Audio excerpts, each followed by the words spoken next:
She wasn't here to start over. She was here to escape. Escape from gaslighting and all the abuse she faced from Marcus, her ex. She almost lost her life and she learnt the hard way. Lila stepped out of the driver's seat and just stood there for a moment.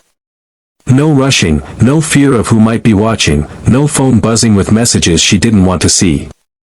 Her palms rested on the roof of the car, steadying herself as if the world around her might move without warning. She let out a breath she'd been holding for far too long. She arrived before the sun had fully climbed over the rooftops, her car rolling slowly onto a quiet street just outside Denver. The neighborhood was the kind of place people drove past without thinking, neat lawns, soft-colored houses, wind chimes tapping lightly in the breeze. But to her, it looked like freedom.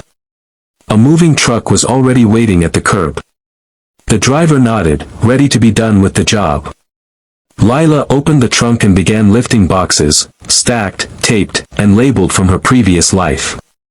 Her hands were careful, but not fragile. She hadn't broken. She had simply left. The small rental house in front of her wasn't remarkable. Light blue paint, a short porch, a mailbox that leaned a little to the left. The kind of house no one remembers after passing. Perfect. Invisible. Untraceable.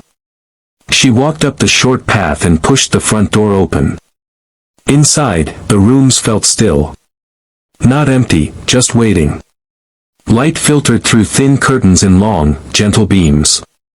She set the first box down and sat on the floor beside it.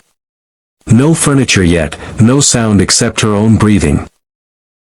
She closed her eyes, and for a moment something flickered behind them, Marcus's face. The voice that could turn quiet sweetness into something sharp in an instant. The knock at the door that had come too late at night. His eyes watching her car mirror as she drove away from his apartment the last time. She opened her eyes again and the memory dissolved like smoke. This place was safe. It had to be.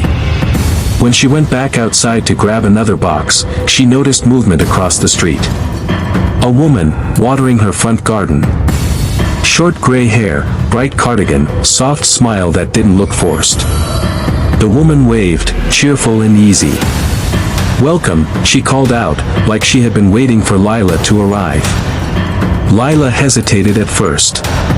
Old habits, keeping distance, staying aware, protecting herself.